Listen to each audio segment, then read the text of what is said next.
Coucou mes gazelles, bienvenue pour cette guidance intemporelle relationnelle, j'espère que vous allez bien. Je suis contente de vous retrouver pour qu'on puisse voir un petit peu ce qui peut se présenter à vous, en tout cas à certains d'entre vous dans les semaines qui arrivent. On va voir un petit peu ce qui se passe au niveau relationnel. Il y a quelque chose que tu intellectualises beaucoup là, peut-être même un petit peu trop. Il y a une situation qui te présente dilemme ou en tout cas qui, à tes yeux, te met face à un questionnement quand même assez intense, possiblement un choix de vie ou un choix de partenaire. Pourtant, on te dit que c'est pas insurmontable. Hein. Et quelque part, on est en train de te dire que la réponse, en fait, tu l'as en toi. Visiblement, pour certains d'entre vous, on te parle d'une rencontre récente ou imminente avec quelqu'un qui pourrait t'apporter une stabilité émotionnelle. Cette stabilité émotionnelle dont tu ne sembles pas, dont tu n'as pas forcément l'impression de disposer, en fait, ces derniers temps. Voire même, on dirait quand même que ça fait un moment hein, que tu n'as pas connu cette sensation, en fait, cette intensité, cette douceur, ce semblant d'harmonie. Et en fait, c'est comme si tu te disais, mais est-ce que cette harmonie est vraiment pour moi? Est-ce qu'elle est vraiment pour moi? Est-ce que je ne me fais pas d'illusions? Est-ce que je ne suis pas en train de me faire des idées sur cette personne-là? Est-ce que je ne suis pas en train de l'idéaliser ou d'essayer de projeter des attentes? Comment est-ce que je peux faire pour me canaliser? Comment est-ce que je peux en montrer sans trop en montrer parce que j'ai pas envie en fait de m'ouvrir plus que ça, j'ai pas envie de prendre les mêmes risques qu'avant. C'est la peur hein, qui motive tous tes questionnements. Après ça peut se comprendre, hein. Ça peut se comprendre tout à fait. Mais là en fait on te dit il est inutile d'avoir peur comme ça. On t'amène de la nouveauté, on t'amène de la fraîcheur. Alors, il se peut que ce soit une nouveauté avec quelqu'un du passé. Hein, pour certains d'entre vous, pour une plus grande partie d'entre vous, c'est une nouvelle rencontre. C'est une nouvelle rencontre. Alors, effectivement, il y a quelque chose qui est vraiment de l'ordre de la complémentarité et de la sécurité émotionnelle. Donc, que ce soit le retour de quelqu'un ou une rencontre récente ou imminente, effectivement, on te parle d'une sécurité émotionnelle. On n'est pas en train de te parler de dépendance affective. Attention, justement, on est en train de mettre en avant un schéma beaucoup plus sain en termes de gestion des émotions, de gestion du quotidien. Et en fait, on te dit, évite de te poser autant de questions et laisse libre cours à ce qui arrive. Parce qu'en fait, c'est comme si tu t'étais mis une pression énorme sur les épaules pour accomplir certaines choses sur ta vie sentimentale en l'occurrence. Hein. Comme si tu t'étais mis des deadlines, voilà, en te disant, voilà, à tel âge, à telle date, il faut que j'ai fait ça, il faut que j'ai... Sauf que tu t'es rendu compte qu'en fait, la vie est un petit peu plus complexe que ça. Et donc, tu as dû faire face effectivement à pas mal de tourments, à pas mal de tempêtes. Et pour certains d'entre vous, ça a été vraiment synonyme de chaos. Mais c'est un chaos qui t'a ramené à toi-même et qui t'a amené à un nouveau départ. Ou en tout cas à te dépasser. Non, c'est bien, hein, à reprendre confiance en toi. C'est ça. Tu es à la fin d'un cycle de toute façon de questionnement. Hein. En tout cas, tu es vraiment en train de prendre conscience de ta valeur et de prendre conscience qu'effectivement, tu peux revendiquer, tu peux exprimer ce que tu souhaites vraiment dans ta vie amoureuse ou chez quelqu'un.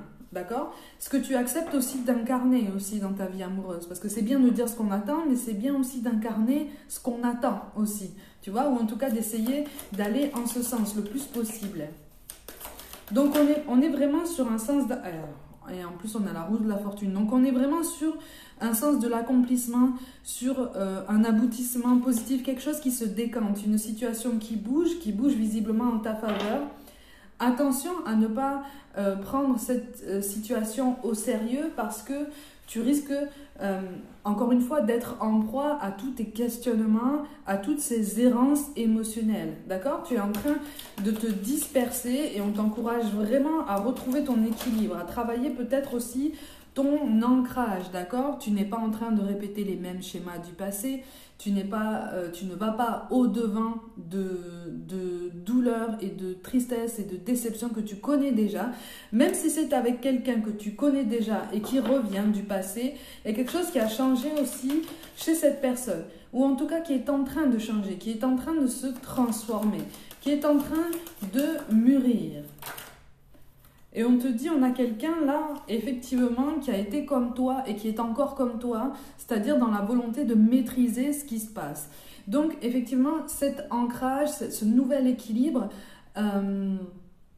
c'est quelque chose qui fonctionne en miroir, en fait, par rapport à vous deux. Et pendant un temps, en fait, c'est ce qui avait donner ce sentiment d'emprisonnement à cette personne par rapport à toi. C'est comme si en fait ça avait fait complètement paniquer cette personne, comme si cette personne s'était dit oh là là mais on est trop pareil en fait, on est trop pareil, ça va forcément aller au clash à chaque fois, c'est même pas la peine que je continue, c'est même pas la peine que je continue d'aller au devant d'elle ou de lui parce que c'est trop intense mais dans le mauvais sens du terme. Et donc voilà, on est vraiment sur cette transformation. Et toi, tu as eu ce sentiment un petit peu d'enfermement, mais sur un autre aspect de ta relation. Alors, il y avait possiblement une énergie tierce. Alors, quand je parle d'énergie tierce, comme d'habitude, hein, il peut s'agir d'un conjoint, il peut s'agir d'un travail très prenant, d'addictions diverses, de quelqu'un dans le cercle familial ou amical qui demande énormément d'attention et qui aurait tendance à dépasser un petit peu les limites de chacun. Okay, donc les énergies tierces sont quand même assez diverses et variées. Et sur ces retrouvailles ou sur cette nouvelle rencontre, tu risques d'être hanté par cette peur de reproduire ce même schéma. Tu vois? Parce que quelque part, tu as commencé, et là on s'adresse vraiment à des célibataires qui l'ont été quand même pendant un certain temps quand même, hein. En tout cas assez longtemps pour commencer à se dire mais en fait mais je suis bien comme ça, je suis bien dans ma vie là. J'ai mon rythme, j'ai mes habitudes, j'ai mes repères, tout va bien, là j'ai ma place en fait, je me suis construit ma place, je me suis construit mon petit nid, mon rythme, mes habitudes, mes routines, mes rituels, tout va bien. Mais ce retour de quelqu'un ou cette nouvelle rencontre, qu'est-ce que ça fait là? Ben, ça vient perturber un petit peu tout ça. C'est tout à fait normal. Ça vient perturber un petit peu tout ça et ça vient perturber tout ça en réveillant des souvenirs que tu as enfouis pendant un moment pour justement te consacrer à ta nouvelle vie, te consacrer à ton nouveau statut, donc en l'occurrence de célibataire, hein. Pour te consacrer à la personne que tu souhaites devenir ou que tu souhaites incarner sur du long terme. Donc en fait, tu as occulté certaines blessures, tu as occulté certaines peurs, tu les as carrément mises de côté en leur disant non, même tu passes même pas le pas de la porte parce que je ne veux même pas te voir chez moi. Sauf qu'en fait, ça fait partie de toi. Parce que ça fait partie de ton histoire, ça fait partie de ton vécu. Et donc, par cette fin de cycle-là, tu te rends compte qu'effectivement, il y a des choses qui n'ont pas encore disparu de ton état d'esprit, qui n'ont pas encore disparu de ta sensibilité, parce que ça n'a pas été traité, ça n'a pas été conscientisé. Mais c'est normal, ça prend du temps. Tout ce qui est transformation sur tous les domaines de ta vie et surtout sur le développement personnel, ça prend beaucoup, beaucoup de temps en fait, tu vois. Donc, tu risques d'avoir cette sensation de régresser, tu vois. Encore une fois, par ce retour de quelqu'un ou par cette nouvelle rencontre, tu risques d'avoir cette sensation de régresser et de te dire mais qu'est-ce que je suis en train de faire en fait? Qu'est-ce que je suis en train de faire? Dans quoi est-ce que je suis en train de m'embarquer? Mais tu es en train d'être embarqué dans quelque chose qui visiblement est fait pour toi. Tu vois? C'est juste que pour l'instant, tu manques de confiance, pas forcément en toi-même, mais en ta gestion des émotions à venir. Hein. Tu te demandes, c'est quelqu'un qui n'habite pas forcément proche de toi, de toute façon. Mais il y a un mouvement vers toi.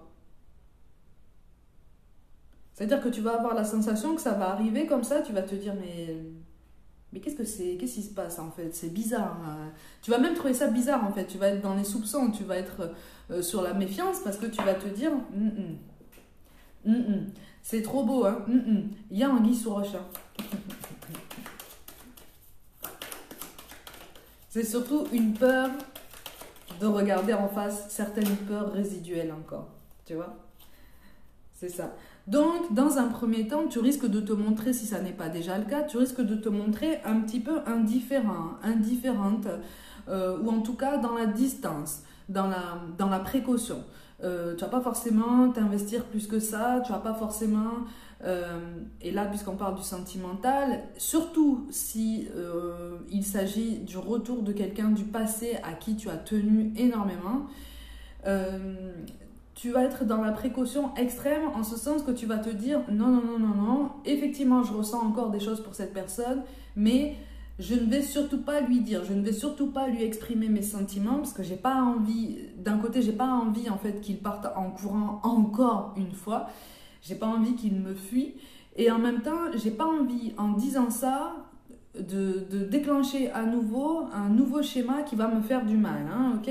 Donc effectivement, tu vas être dans une tourmente émotionnelle, mais c'est une tourmente émotionnelle positive, en ce sens que ça va te pousser à te poser les bonnes questions. Et ça va aussi te pousser à te demander, mais pourquoi toutes ces précautions en fait? Est-ce que c'est juste la peur de reproduire le même schéma? Ou est-ce que c'est parce que tu as peur de découvrir certaines choses sur cette personne, certaines choses supplémentaires?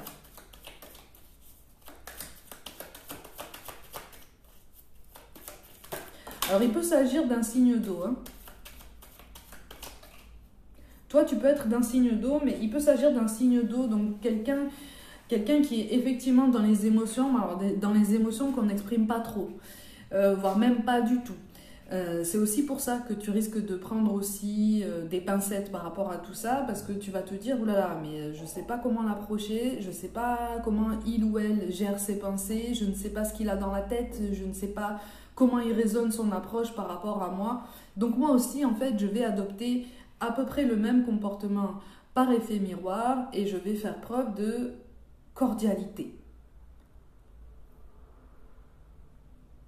Ça risque d'être une cordialité synonyme de froideur quand même. Hein. Attention parce qu'il va falloir doser un petit peu tout ça parce que effectivement à certains moments on risque de se dire on risque de se demander si vraiment tu as envie d'un contact avec cette personne-là. Tu vois, cette personne-là elle risque de se demander, quelle qu'elle soit, hein, elle risque de se dire mais qu'est-ce qui se passe en fait, il ou elle se comporte d'une façon et me dit carrément autre chose, il y a quelque chose qui ne va pas en fait. Il y a quelque chose qui ne va pas. Et on sera sur des émotions non exprimées, ou en tout cas du bout des lèvres. On te dit quand même que ce n'est pas désespéré. Hein. Ce n'est pas désespéré, mais surtout s'il s'agit de quelqu'un, du retour de quelqu'un, on t'encourage à essayer de te libérer d'un genre de colère résiduelle ou de rancœur résiduelle. Il y a quelque chose là sur lequel tu bloques encore un peu. Tu vois ? Et même s'il s'agit d'une nouvelle rencontre, il y a quelque chose qui va faire écho à ce chapitre de ton passé. Tu vois ? Même si c'est une personne différente, il y a quelque chose qui va faire écho par rapport à tout ça, qui va te pousser à être dans la précaution, à mettre cette personne en respect. Alors que dans les deux cas, on est sur quelqu'un en fait qui a évolué, qui a réfléchi, et qui souhaiterait vraiment avancer avec toi. Hein. Et vraiment, on te dit que c'est quelqu'un qui ne veut pas forcément précipiter les choses.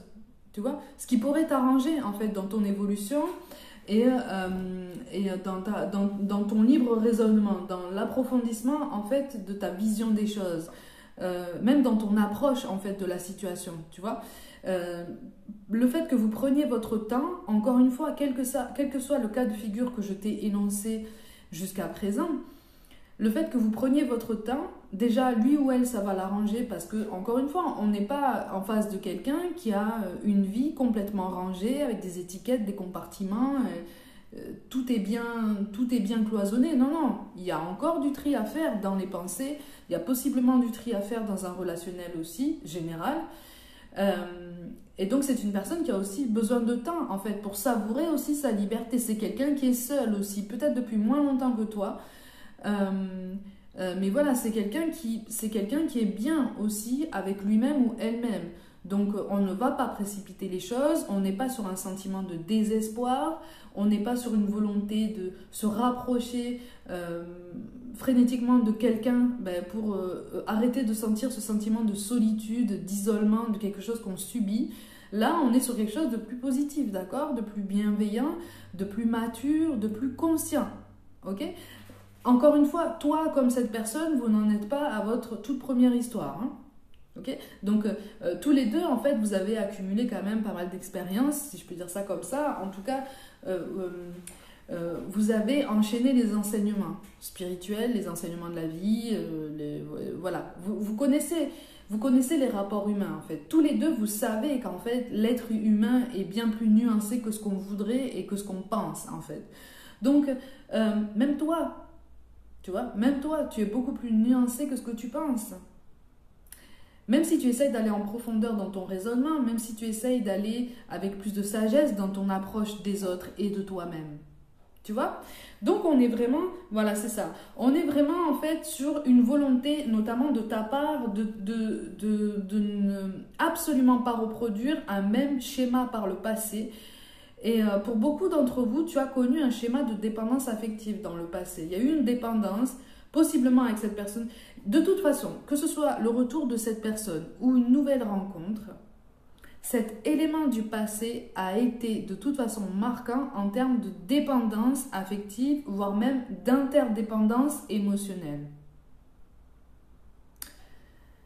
C'est un chapitre de ton passé qui est lourd de sens, qui est dense en émotions, et en gestion aussi de la colère et de la tristesse. Il y a eu tout un mélange de colère, de tristesse et de moments d'euphorie qui ont précédé des moments de désillusion ou en tout cas des sentiments de désillusion, des ascenseurs émotionnels assez intenses, mais encore plus intenses que ce que tu avais imaginé en fait, tu vois, pour toi-même. Donc quelque part à ce moment-là, tu t'es dit mais qu'est-ce qui m'arrive ? Moi, j'étais pas préparée à tout ça. Pourquoi est-ce que c'est aussi intense? Pourquoi est-ce que c'est aussi injuste? Et pourquoi je suis tombée sur ce genre de profil? Parce qu'en fait, vous fonctionnez de la même façon. Par le passé, vous fonctionniez de la même façon en termes de gestion émotionnelle. Même si tu n'en as pas du tout l'impression, même si aujourd'hui tu pourrais me dire non, on ne fonctionnait pas du tout de la même façon. Moi, j'étais dans l'expression, lui ou elle était dans les émotions cachées ou l'inverse. Vous fonctionniez de la même façon. Parce que vous avez toujours eu la même sensibilité. Pour certains d'entre vous, vous avez même eu peut-être un début d'histoire, un début de vie un peu similaire. Ou peut-être que vous venez du même milieu social. Mais il y a quelque chose qui fait que il y a des racines en commun en fait. Des racines culturelles, des racines émotionnelles. Il y a quelque chose qui fait que vous êtes liés de façon beaucoup plus symbolique et beaucoup plus profonde que ce que tu penses. Tu vois? C'est pour ça que pour ceux qui ressentent en fait le retour de quelqu'un, là, on n'est pas sur quelqu'un qui a de mauvaises pensées. On est sur quelqu'un qui, comme toi, en fait, est en train d'avancer, est en train de progresser. Et là, c'est comme si vos guides respectifs ou l'univers allez vous dire, voilà, vous avez évolué tous les deux. Il y a eu possiblement une grosse période de coupure entre vous deux. Maintenant, on va vous recroiser à nouveau. On va faire en sorte que vos chemins se croisent à nouveau parce que vous avez encore besoin de comprendre certaines choses. Mais là, vous avez aussi besoin de comprendre que là, votre potentiel en commun, il est réel. Et surtout, il est possible. Parce que par le passé, il y a quelque chose qui n'avait pas été rendu possible. Ou quelque chose par des croyances limitantes pour lequel on s'était dit « Non, mais c'est pas faisable en fait. C'est pas faisable. Notre histoire n'est pas possible. Elle n'est pas viable. Elle n'est pas envisageable. » Et aujourd'hui, comme vous avez avancé tous les deux assez, on est en train de vous dire, voilà, vous pouvez maintenant réviser votre jugement. Mais ça va vous pousser tous les deux à vous détacher d'anciens schémas de pensée qui hantent encore votre esprit, hein, de toute façon. Et pour ceux qui seraient concernés par une rencontre, par une nouvelle rencontre, on est aussi sur cette nécessité de se détacher d'anciens schémas de pensée, mais vraiment des fantômes du passé. Hein. Vraiment des fantômes du passé. Et pour certains d'entre vous, tu as énormément souffert d'une triangulaire, d'une situation triangulaire qui a été extrêmement douloureuse. Et là, pour le coup, la dépendance affective, elle était très très marquée. Elle était très marquée et ça a dévoré ton énergie, ça a dévoré ta force, ça a dévoré ta solidité. Et tu avais même commencé à péricliter sur d'autres domaines de ta vie. Hein. Oui, tu avais même commencé à plonger. Et là, tu as repris vie, en fait. Tu vois? Et tu as repris vie de façon assez solide, ou en tout cas, tu es en train de créer des racines tellement solides que maintenant on te dit ok, ben, tu as le droit à de la nouveauté parce que tu as mis du temps pour te relever, tu as pris ton temps pour te relever, mais tu as le droit à quelque chose toi aussi de plus lumineux et de plus apaisé. Donc après, à toi de choisir si c'est avec cette personne du passé qui revient ou si c'est avec cette nouvelle rencontre. À toi de choisir. D'accord? Encore une fois, on a notre libre arbitre qui est plein et entier. À toi de voir comment tu composes avec les énergies de ce moment-là. Pour certains d'entre vous, il y aura quand même une réflexion en deux temps. Hein. C'est-à-dire que les petits chanceux, il y aura aussi bien le retour du passé que la nouvelle rencontre. Dis-toi que c'est fait pour t'aider à faire un bilan, c'est fait pour t'aider à y voir plus clair déjà en toi-même. Qu'est-ce que tu souhaites incarner? Qu'est-ce que tu souhaites vivre? Qu'est-ce que tu ambitionnes? Tu n'es pas obligé de choisir le passé ou les lendemains. Hein. Tu peux te choisir toi aussi. Hein. N'oublie pas, tu es créateur et créatrice de ta vie, de ta réalité. Ok? Allez mes gazelles, comme d'habitude, prenez soin de vous, croyez en vous comme d'habitude. Pour toute guidance personnelle, envoyez-moi un mail, likez, commentez, partagez autour de vous et rejoignez-moi sur Instagram et TikTok pour du contenu complémentaire et complètement différent sur les deux autres plateformes. Je vous envoie tout mon soutien et je vous dis à très vite.